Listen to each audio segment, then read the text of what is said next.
The rope was already tied when Borgakh Thunderroar took hold of the prisoner's chains. It hung from the crossbeam at Widow's drop, swaying slightly in the wind that came screaming up from the fjord below, and Cyrus Fletcher could not stop staring at it as she pulled him forward by the iron links binding his wrists. Below them, the water lay black and glassy, ringed by cliffs the color of old bruises, and above them the sky had gone the color of a wound about to close.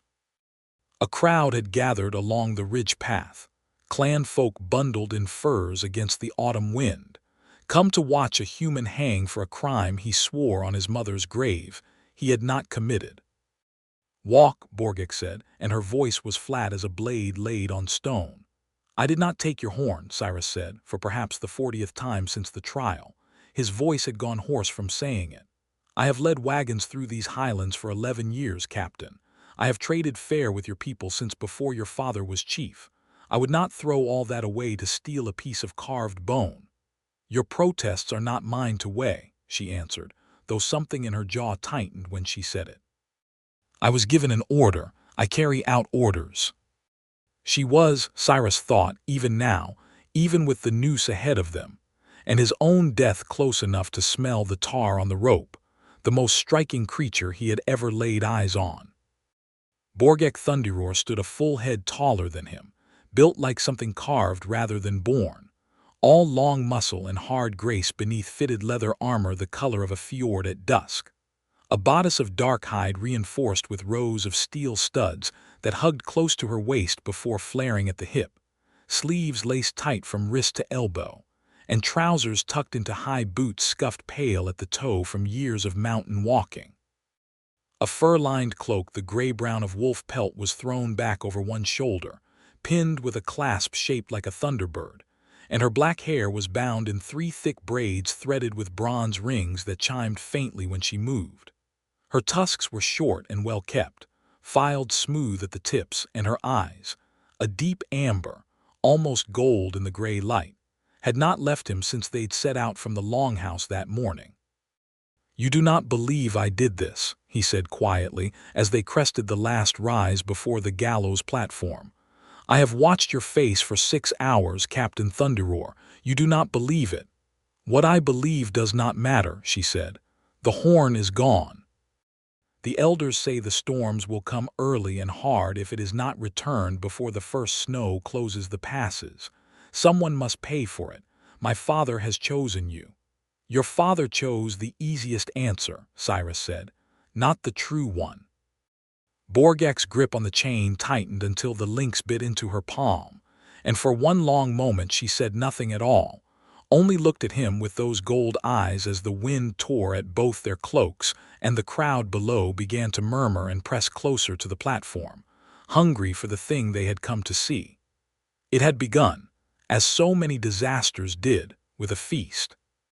Cyrus had brought 11 wagons up through the high passes that autumn, guiding families from the lowland town of Millbrook Crossing, who sought new land along the shoulder of the fjord, where the old treaty between Clan Thunderroar and the settler towns permitted trade and, in good years, resettlement. He had made the crossing a dozen times before, knew the switchback trails and the fording points on the Gray Widow River better than any man alive, and the settlers under his charge trusted him the way frightened people trust the one calm voice in a storm. He was not a young man any more 34 winters, hands scarred from rope burn and rifle stock and a decade of hard weather, and he had never once in all those years of leading others to new homes built one for himself. He slept where the wagon stopped. He ate what the road offered. He had told himself for so long that this was simply the shape of his life that he had stopped noticing the ache of it, the way a man stops noticing an old wound, until someone presses a thumb straight into the center of it. The clan had welcomed the caravan with the old courtesies torches lit along the palisade, long tables dragged into the gathering yard, mead poured into horn cups for human and orc alike. Chief Borgakh Thunderroar, Borgakh's father, a broad, gray-tusked warrior with a voice like falling rock, had stood and toasted the treaty that had held, mostly unbroken, for 11 years. And in the treasury longhouse behind the great hall, wrapped in oiled cloth and resting on a bed of black fjord stone, had sat the Fjordharten ancient horn of carved whalebone bound in tarnished silver, said to have been given to the clan's first chieftain by the spirits of the deep water itself, the relic that bound every treaty the clan had ever signed and warded the hold, so the old stories claimed, against storm and famine and the long dark of winter. By morning it was gone. Cyrus had been seen near the treasury that night, true enough. He did not deny it, for he had gone looking for the privy in the dark and lost his way among the unfamiliar longhouses, ending up by the treasury door before a guard redirected him with a curse and a shove. But that single, innocent wrong turn had been enough.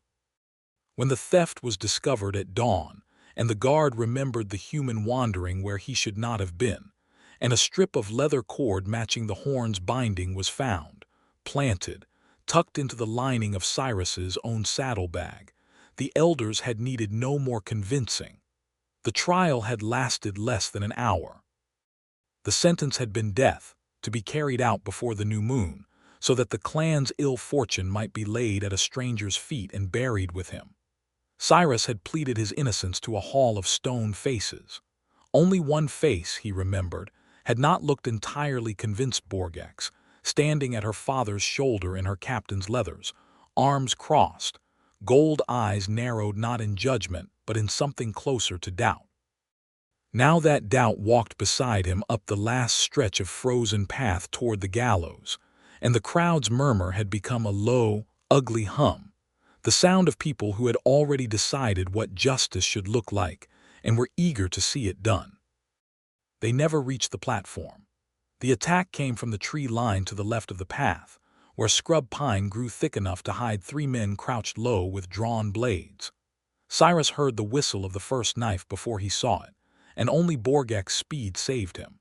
She wrenched him sideways by the chain with enough force to nearly tear his shoulder from its socket, and the blade that would have opened his throat instead buried itself in the frozen dirt where he'd stood a heartbeat before. "Down!" she snarled, shoving him flat behind a boulder as she drew the long, curved blade from her hip and turned to meet the men rushing from the trees. There were 3 of them, human, dressed rough as trappers but moving with the coordinated ease of men who had planned this, who had known exactly where the gallows path ran, and exactly when the prisoner would be walked along it. Borgakh met the first with a shoulder that sent him sprawling into the frost-hardened brush, caught the second's wrist and twisted until the man's own knife found his ribs, and turned in time to catch the third's blow on her forearm guard, the impact ringing off the steel studs of her sleeve. Cyrus, chained and unarmed, could do nothing but watch her fight 3 men at once with the terrible, economical grace of a storm clearing a field, until the last attacker broke and ran rather than face her blade again. She let him go. Instead, she knelt over the second man, the one she'd wounded, pressing her knee into his chest as he gasped and clutched at the wound in his side. "Who sent you?" she demanded. "Rook," the man wheezed. "Sila's Rook said the wagon man would talk if he lived long enough. Said we'd be paid twice what the horn already fetched if we made certain he never opened his mouth again." Borgakh went very still. Cyrus, from behind the boulder, felt something cold slide down his spine that had nothing to do with the wind. "Sila's Rook," he said slowly. "He drove the 3rd wagon in my train. A trader. Said he was bringing goods to sell at the hold." He remembered now Rook's nervous energy the night of the feast, the way the man had vanished early from the tables, the way he'd been oddly insistent on which longhouse held the finest goods worth seeing. Borgakh looked down at the wounded man, then up at Cyrus, and something in her face had changed, some final wall coming down. "Fetched," she repeated softly. "Not lost, not stolen by a fool wandering to the privy. Sold." She stood, wiped her blade clean on the frost grass, and turned to look back down the path toward the clan hold, toward her father, toward the crowd still waiting at Widow's Drop for a hanging that had not yet come. "Captain," Cyrus said carefully, "what happens now?" Borgakh was quiet for a long moment, the wind pulling at her braids, her jaw working as though she were chewing on a decision too large to swallow whole. "Now," she said at last, "I disobey an order for the first time in my life." She cut his chains with 2 clean strokes of her blade, the iron links falling away from his wrists like a shed skin, and hauled him up by the collar of his coat, gold eyes blazing. "You will not run," she said. It was not a question. "Where would I run?" Cyrus said, rubbing feeling back into his wrists. "That your kind would not find me within a day. No, Captain, I'll stay. Whatever you decide, I'll stay." Something that might almost have been the ghost of a smile touched the corner of her mouth before she turned and began walking, not down toward the hold and the waiting crowd, but up, along a game trail that curled away into the high timber where no gallows waited and no execution had been ordered. "Then you will come with me," she said, "while I find the truth your neck is about to be stretched for." They did not stop that first night until the moon had risen twice its own height above the ridgeline, and even then Borgakh chose their camp with a soldier's care, a shallow hollow between 2 granite shoulders, screened from the wind and from any watching eye below. She built the fire herself, quick and efficient, and did not speak while she did it, and Cyrus, still raw with the shock of having been minutes from death and now sitting free beside the very woman ordered to kill him, found he did not know what to say either. It was Borgakh who broke the silence, crouched across the flame from him with her forearms braced on her knees. "You understand what I have done," she said. "I have defied my father's direct order. I have freed a condemned man. If we do not return with proof of your innocence, real proof, human, not your word and not mine, I will hang from that same gallows in your place, and gladly, because an oath-breaker deserves no less mercy than a thief." "Then we will find the proof," Cyrus said. "You say that as though it is simple." "I say it because I have led 11 wagon trains through worse country than this with less reason to succeed," he said. "I know how to find a man who does not want to be found, Captain Thunderroar. I have spent half my life tracking lost cattle and runaway children through country that eats careless men alive. Sila's rook is neither clever nor brave. He is greedy and frightened greedy men leave trails." She studied him across the fire for a long moment, the light catching gold in her eyes and copper in the bronze rings threaded through her braids. "You are not what I expected," she said finally, "from a man about to die." "What did you expect? Weeping, begging, a coward's prayers." She shrugged one shoulder, a small, economical motion. "Not a man who argues with his executioner about the quality of his tracking skills." Cyrus almost laughed. Despite everything, the cold, the ache in his wrists, the very real chance that he might still die before the season turned. "I've been called stubborn before." "Stubborn," Borgakh repeated, as though testing the word, and this time the ghost of a smile did not vanish so quickly. They traveled for 3 weeks through country that grew harder and colder with every mile, following the rumor of Sila's rooks passing from one trading post to the next, and in those 3 weeks something began between them that neither had the words to name at first. It was Borgakh who taught Cyrus to read the weather in the shape of the clouds over the fjord peaks, when to shelter, and when the sky could be trusted for another hour's travel. It was Cyrus who taught her in turn the small human tricks of the wagon roads, how to splint a wrenched ankle with a length of harness leather, how to coax a fire from damp wood using the resin-heavy heartwood of a fallen pine. They hunted together, she with her bow and he with snares he set with a patience that made her, more than once, sit back on her heels and simply watch him work, something unreadable moving behind her gold eyes. "You are gentle," she said to him one evening, watching him ease a rabbit free of a snare without breaking its neck outright, offering it a swift and merciful end instead of a slow one. "For a human, I did not expect that either." "Is that an insult among your people?" "No," she said, and there was something almost soft in the way she said it. "Among my people, gentleness that does not flinch from hard work is rare enough to be treasured. We value strength, Cyrus Fletcher, but we do not often see strength and softness carried in the same hands." It was the first time she had used his name instead of *human*, or prisoner, or wagon man *. and he felt the sound of it land somewhere under his ribs like a stone dropped into still water. "Borgakh," he said, testing her name back at her, the shape of it strange and lovely in his mouth, and she looked up sharply, as though the sound of her own name from his lips had struck her somewhere she had not braced to be struck. "That is the first time you have used it," she said. "I didn't think I'd earned the right before. And now," he said, "I think I'd like to earn a great many rights, Captain Thunderroar, if you'll let me try." She did not answer that, not in words, but she did not look away from him either, and the fire crackled between them long into the night while the wind sang low and constant over the ridgeline, and something unspoken settled into the space between their two bedrolls that had not been there before. The storm caught them on the 11th night, a wall of black cloud rolling down off the high peaks faster than either of them could outrun, and they took shelter in a shallow cave mouth halfway up a scree slope, while sleet hammered the rock outside and the wind screamed like something wounded. They sat close for warmth, out of necessity at first, Borgakh's cloak thrown wide enough to cover them both, her body a wall of solid heat against the cold that pressed in from every side. Cyrus was intensely, achingly aware of her, the warmth of her arm against his, the low rumble of her breathing, the faint scent of wood smoke and leather, and something underneath that was simply, entirely her.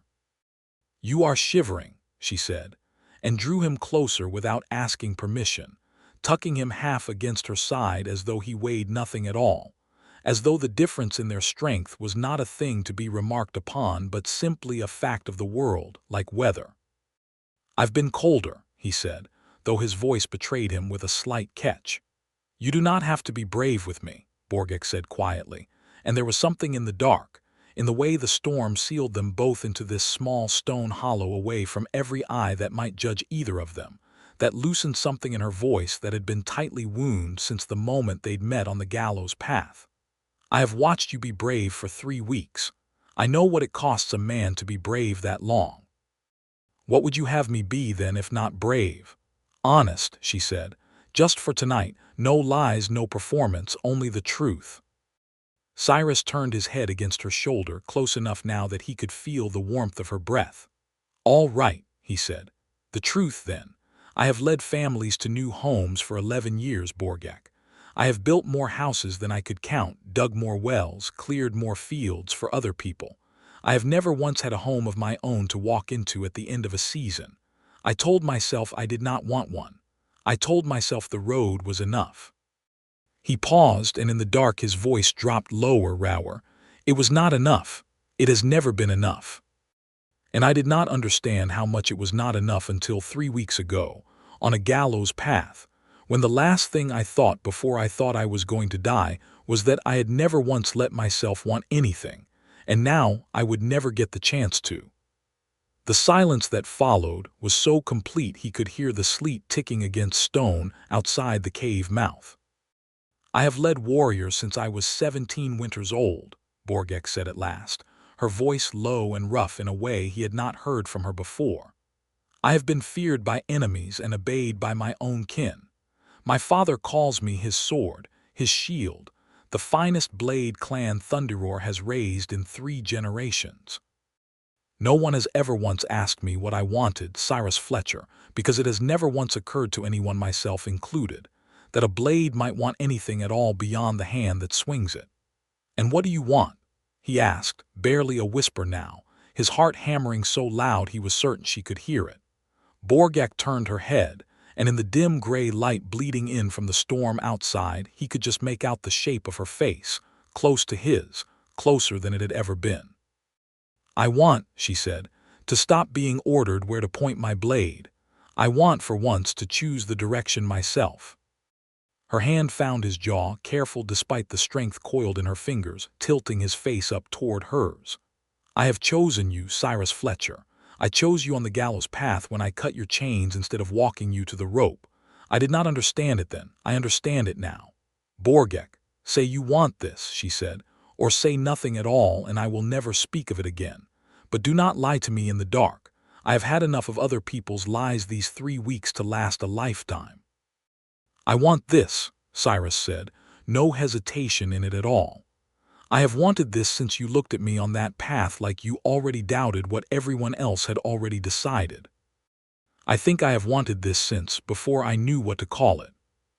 She kissed him then, in the dark, in the storm, with a fierceness that stole the breath from his lungs and a tenderness underneath it that undid him more completely than any strength could of her hand cradling his jaw as though he were something rare and worth protecting, her mouth warm and sure against his.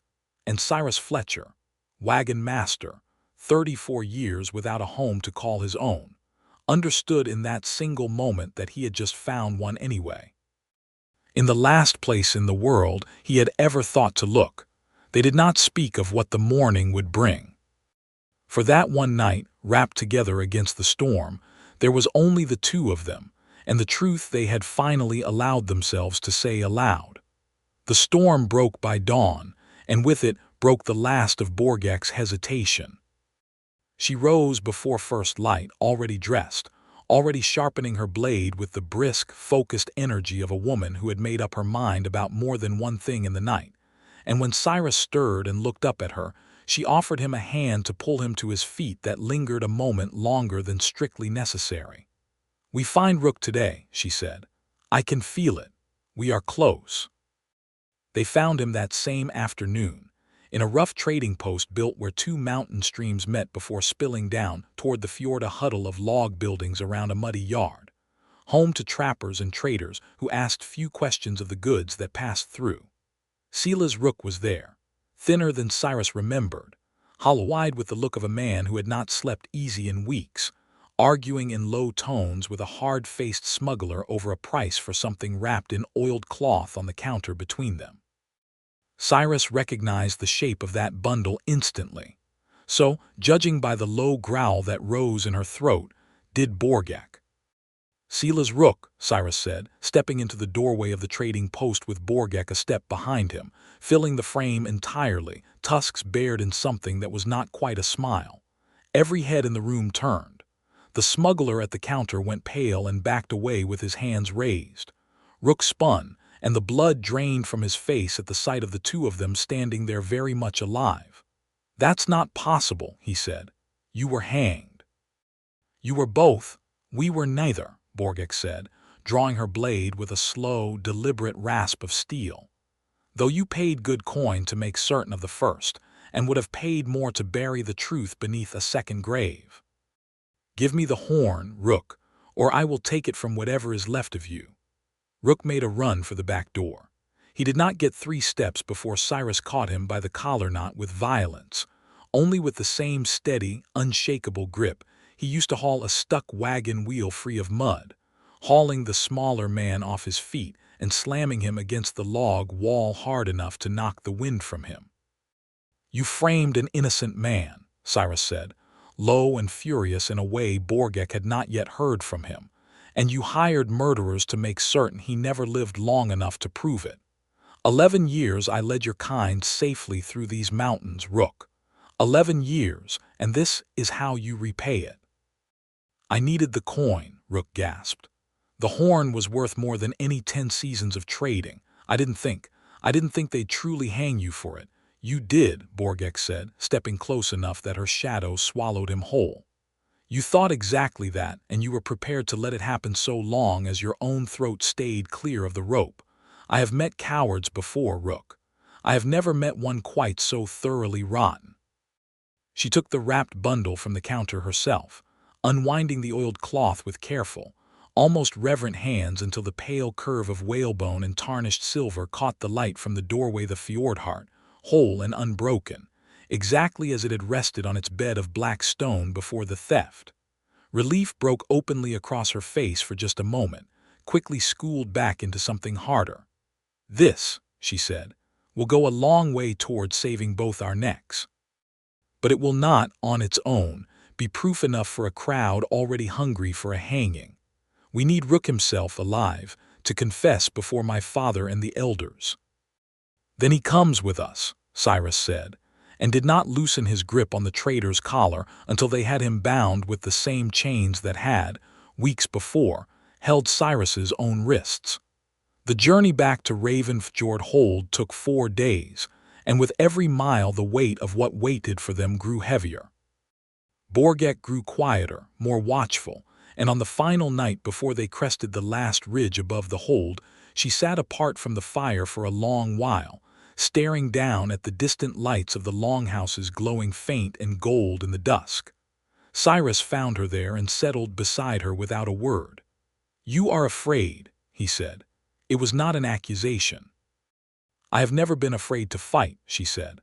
"I am not afraid of my father's anger or the elders' judgment or even the gallows if it comes to that. I am afraid," she said, and her voice, for the first time since he had known her, trembled, "that the clan will look at what stands between us and see only an oath-breaker and the human she should have hanged. I am afraid they will not let us have this, Cyrus. Whatever this is. Whatever we have found out here, away from every eye that might have stopped us from finding it." Cyrus took her hand, a small gesture, his fingers barely spanning half the width of hers, and held it as though it were the only solid thing in a world gone unsteady beneath them. "Then we will make them see," he said. "Together. I did not survive that gallows path only to lose you to a crowd's fear now, Borgakh Thunderroar. Whatever waits for us down there, we face it standing side by side, or not at all." She turned to look at him, gold eyes bright in the last of the dying light, and something in her face settled, steadied, found its footing again. "Side by side," she repeated, as though sealing a vow. "Yes, that I can face." They rode into the gathering yard of Ravensfjord Hold at midday, rook bound and stumbling between them, the fjordheart wrapped once more in its cloth and cradled carefully in Borgakh's arms, and the whole clan seemed to turn out at once to see what the return of the captain and her escaped prisoner might mean. It did not go the way either of them had hoped.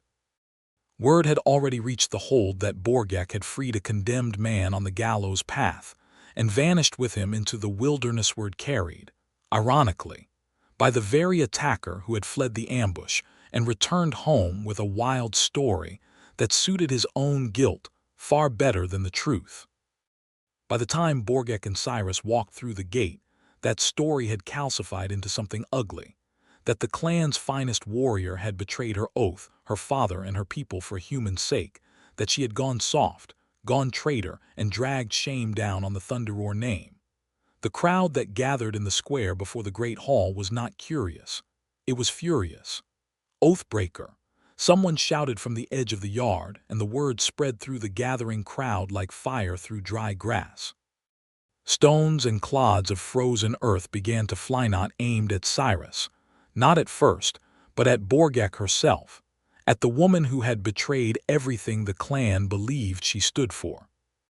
An old warrior, one of the elders who had sat in judgment at Cyrus's trial, pushed forward with a spear leveled, shouting for the guards to seize her, to bind her, to let her answer for treason with her own blood. "She freed the thief," he roared. "She has shamed us all. Let her answer for it now before the whole clan, as an oath-breaker deserves." The crowd surged. Hands reached for Borgakh, for her weapons, for her arms, and for one terrible moment Cyrus saw in her face something he had never seen there before, not fear of a blade or a fall from a cliff, but the raw, bewildered hurt of a woman watching the people she had served her whole life turn on her as one furious, faceless mass. Cyrus did not think. He moved. He shoved between Borgakh and the nearest reaching hands, planting himself directly in front of her with his arms spread wide, human and small and utterly outmatched by every orc in that yard, and shouted louder than he had ever shouted in his life. "Stop!" The crowd did not stop, not at first, momentum already carrying bodies forward, a raised spear but catching Cyrus a glancing blow across the shoulder that staggered him but did not move him from where he stood. He set his feet and did not retreat a single inch, chest heaving, blood trickling from a split lip where someone's fist had connected, and he did not once look away from the wall of angry faces in front of him. "She saved my life twice on that mountain," he shouted, "and she did it knowing exactly what it might cost her. If you want to punish someone for treason, punish me. I'm the one who convinced her to look for the truth instead of just following an order that would have hanged an innocent man." But you will not touch her, not while I am standing. Do you hear me? Not while I am standing." For one suspended moment, the whole yard seemed to hold its breath. A human, unarmed, bloodied, standing between an armed crowd of orcs and their own warrior captain, refusing to move it, was so unexpected, so utterly outside the shape of anything anyone in that square had ever seen, that the surging crowd actually faltered, confusion briefly outpacing fury. Into that faltering silence, Chief Borgakh Thunderroar's voice cracked across the yard like a felled tree. "Enough." The chief pushed through his own gathered clan with the weight of authority no one dared resist, his broad gray-tusked face thunderous, and behind him came two guards dragging a struggling, bound figure that the crowd recognized a heartbeat later Sila's rook, gagged and chained, his eyes wild with the particular terror of a guilty man about to be unmasked in front of the very people he had wronged. "My daughter," Borgakh said, his voice carrying to every corner of the square, "has never in her life given me cause to doubt her judgment. I gave her an order I now believe was wrong, born of fear, and a season's bad omens rather than truth. Before any of you raise another stone against her, you will hear what she has brought back with her." Borgakh, still standing protected behind Cyrus's outstretched arms, stepped forward at last, unwrapping the oiled cloth with steady hands to reveal the fjordheart to the entire gathered clan. A gasp swept through the square, followed by a silence so complete Cyrus could hear the wind moving through the longhouse eaves. "This man," Borgakh said, pointing her blade at Rook, "stole the fjordheart the night of the feast and sold word of its location to smugglers eager to see it vanish across the border for gold. When Cyrus Fletcher was wrongly accused in his place, Rook hired murderers to silence him on the gallows path itself rather than risk the truth ever surfacing. I have his confession. I have witnesses. And I have this," she raised the horn higher, so every eye in the square could see it, "returned whole to the clan that has mourned its loss for a full turning of the moon." The old elder who had called for her arrest lowered his spear slowly, his face working through disbelief toward something like shame. "And the human," Borgakh said, turning his heavy gaze on Cyrus, who still had not moved from where he stood shielding Borgakh with his own body, blood drying on his split lip, who stood alone against an armed crowd of my clan rather than step aside and save himself. "What do you have to say for yourself, wagon-master?" Cyrus straightened, meeting the chief's eyes without flinching, though his heart hammered fit to break his ribs. "Only this," he said. "Your daughter walked me to a gallows because she was ordered to. She is the reason I am alive to stand here now, because somewhere on that path she decided her own judgment mattered more than a command born of fear. If that makes her an oath-breaker in your eyes, Chief Borgakh, then I would rather stand beside an oath-breaker with a good heart than 100 loyal blades with none." A long, taut silence held the square. Then Borgakh Thunderroar did something none of the gathered clan expected. He laughed, low and rough and utterly without malice, and shook his head as though a great weight had finally lifted from his shoulders. "Rook," he said, turning to the bound traitor, "will answer for his theft and his attempted murder before the full council, and I do not expect the judgment to be gentle." He looked back at his daughter, at the human still standing protectively in front of her, bloodied and unbowed, and something in his broad face softened into an expression Cyrus had not yet seen him wear. "As for the two of you, it seems my daughter's judgment has served this clan better than my own order did. I will not punish good sense simply because it wore the shape of disobedience." The crowd's fury, so recently a wall of raised fists and flying stones, dissolved into something far less certain: murmurs, uneasy glances, a few shamefaced elders lowering their weapons entirely. It was not forgiveness, not yet, not fully. But it was a door left open where a moment before there had been only a wall. Borgakh stepped past Cyrus at last, sheathing her blade, and turned to face her father with her chin high. "There is something else you should know," she said, "before the council gathers and before this yard empties. I did not free Cyrus Fletcher only because I doubted his guilt. I freed him because somewhere on that mountain, walking him to a gallows I no longer believed he deserved, I began to love him. That has not changed with the truth coming out. If anything, it has only grown certain. The square, which had only just begun to settle, erupted into fresh murmuring, this time not fury, but astonishment, a ripple of whispered disbelief passing from longhouse to longhouse. Borgakh Thunderroar looked at his daughter for a long moment, then at the human still standing bruised and steady at her side, and something like resignation, and beneath it something like pride, crossed his weathered face. "Of all the outcomes I imagined," he said, "when I sent you to walk a condemned man to his death, I confess this was not among them." "Life rarely walks the path we expect, Father," Borgakh said. "You taught me that yourself, the first time you led me into battle and told me the enemy's plans never survive the first arrow." Borgakh almost smiled at that, the ghost of it there and gone in his gray face. "Take him inside," he said finally, gesturing toward the great hall behind him. "Both of you. Your wounds want tending, human, and this clan owes you a debt it has not yet begun to repay. We will speak more once the council has dealt with Rook." The weeks that followed were not without difficulty. Rook confessed fully before the full council, implicating the smugglers who had paid for the theft and the men who had accepted coin to silence Cyrus on the mountain path. He was cast out from any clan lands and any human town that honored the treaty, sent into exile with nothing but the clothes on his back, a mercy Cyrus privately thought more generous than the man deserved. The season's bad omens, once blamed on the missing relic, faded along with the fear that had fueled them, and the first snow, when it finally came, fell soft and ordinary over Ravenfjord Hold, burying no grudges beneath it that had not already begun to thaw on their own. Not everyone in the clan warmed easily to the sight of their captain walking hand in hand with the human she had once been ordered to hang.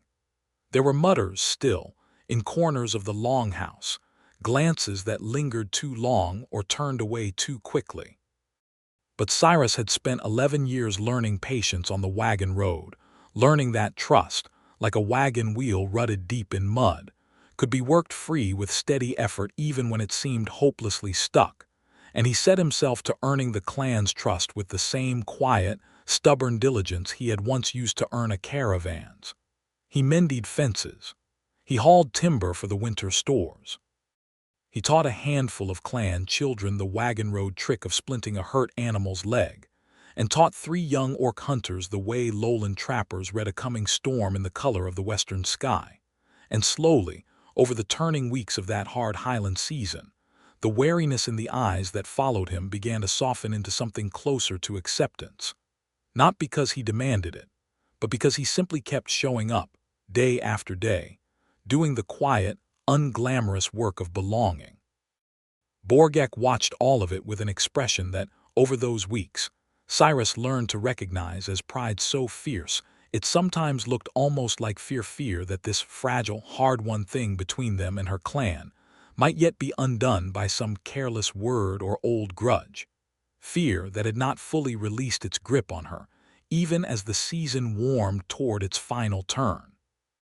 It was on the evening the first real thaw came through the high passes, when the fjord below the hold ran loud with meltwater, and the air smelled of wet stone and coming spring, that Borgakh led Cyrus by the hand to the door of her own longhouse, not the great hall where the clan gathered, but the smaller dwelling she had lived in alone since she came of age, her own hearth, her own walls, her own threshold worn smooth by years of her boots crossing it and no one else's.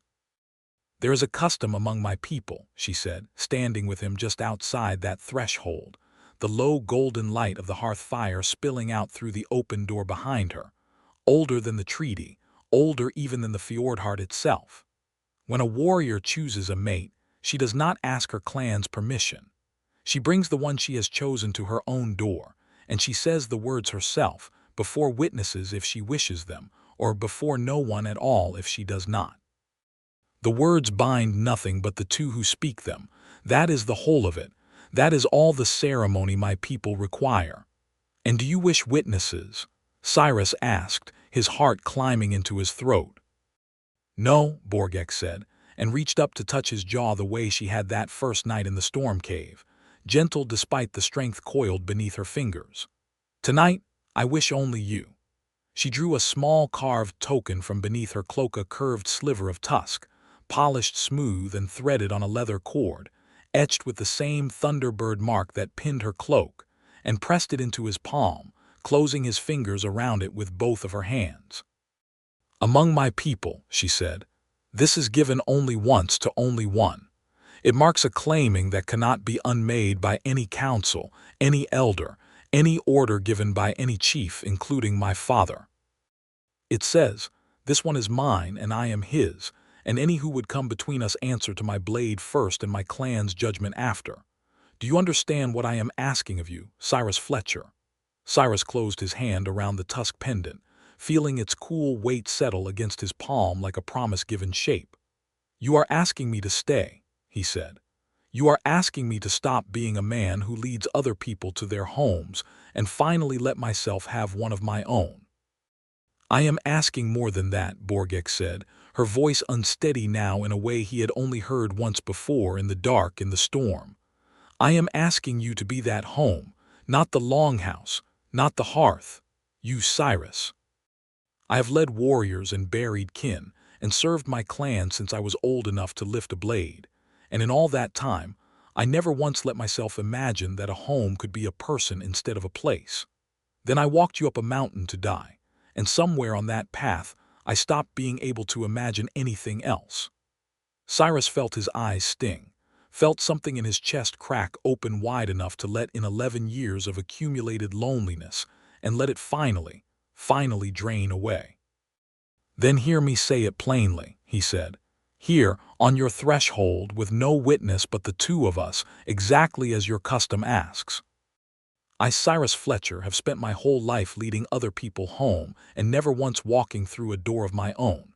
I choose this one. I choose you, Borgakh Thunderroar, not because you saved my life on that gallows path, though you did, and not because you are the finest warrior I have ever seen, though you are that too. I choose you because when I am with you, I do not feel like a man passing through on his way to somewhere else. I feel like a man who has finally arrived." Borgakh made a sound that was half laugh, half something rower, and pulled him against her with a fierceness that lifted him half off his feet, her mouth finding his in a kiss that tasted of wood smoke and meltwater, and the particular sweetness of a vow finally spoken aloud after weeks of being carried silent and heavy in both their chests. When she finally set him back on his feet, her forehead still resting against his, her breath still unsteady, she reached down and took his hand, lacing her thick fingers through his slighter ones. "Then come home, Cyrus Fletcher," she said, and drew him with her across her own threshold, into the warm gold light of her hearth fire, into the small solid dwelling that had been hers alone for so many years and would, from this night forward, be theirs.